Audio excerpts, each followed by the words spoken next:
Bonjour, morning brief du 30 mai 2024. Alors la bourse de Casa termine sur une note négative avec un Masi qui a accusé un repli de 0,20%, réduisant ses gains annuels à 10,38%, dans des volumes qui sont très importants, plus de 262 millions de dirhams échangés sur le marché central, où Tijari Wafa Bank était le titre le plus échangé avec un volume qui dépasse les 82 432 000 dirhams, 28 265 000 dirhams échangés sur la belle vie, et Bank of Africa qui était parmi les titres les plus actifs avec un volume transigé de plus de 10 000 dirhams. Pour ce qui est des principaux écarts de la journée, on a un Salafi qui monte de 7,14%, Feni Brossette prend 2,66%, CIH qui augmente de 1,99%, Total Energy Marketing Maroc reprend 1,86% et 1,26% de hausse pour Minière Twisted.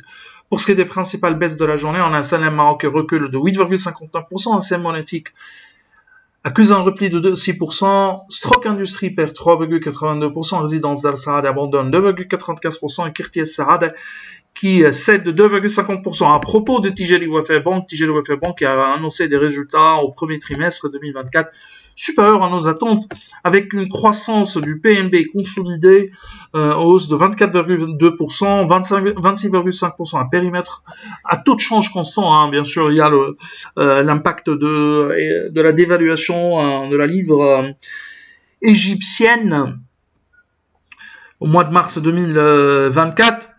8,5 milliards de dirhams de PNB. Cette progression a été principalement soutenue par une forte croissance des revenus des activités de marché. Le résultat d'exploitation augmente de 32,9% pour s'établir à 4 milliards 500 millions de dirhams malgré une progression importante du coût du risque induite par une approche prudente et anticipative en matière de provisionnement. Par ailleurs, le coefficient d'exploitation a poursuivi son amélioration régulière et continue, baisse de 10,3 points de base entre le premier trimestre 2000. Donc, on est sur une baisse du coefficient d'exploitation grâce à un contrôle rigoureux des coûts. Résultat net part du groupe ressort à 2 milliards 500 millions de dirhams en progression de 35,9%.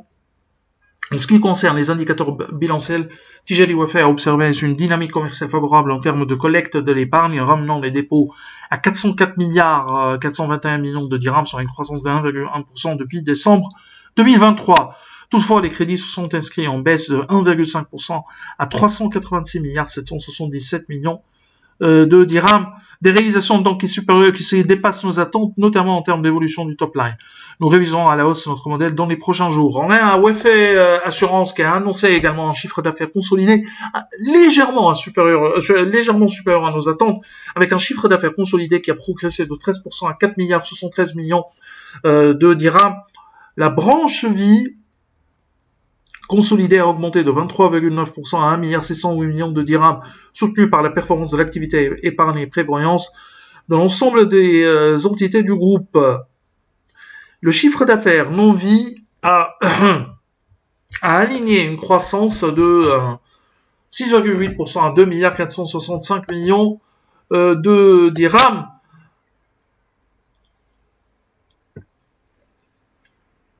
Boosté par la bonne dynamique de l'activité du groupe. La société mère marocaine a réalisé un chiffre d'affaires en hausse de 12,4% à 3 506 millions de dirhams, dont un bond de 24,4% à 1 322 millions de dirhams pour la branche vie.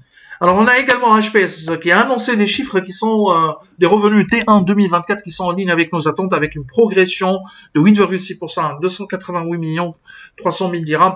Mais ce qui est important, c'est que HPS a réussi à renforcer la contribution des revenus récurrents à 76,6% contre 70,3% en T1 2023. La gestion proactive de ces flux de trésorerie a permis à HPS de réduire son endettement de 8,6% par rapport à fin 2023 à 106 200 000 dirhams et de porter la trésorerie du groupe à 228 900 000 dirhams.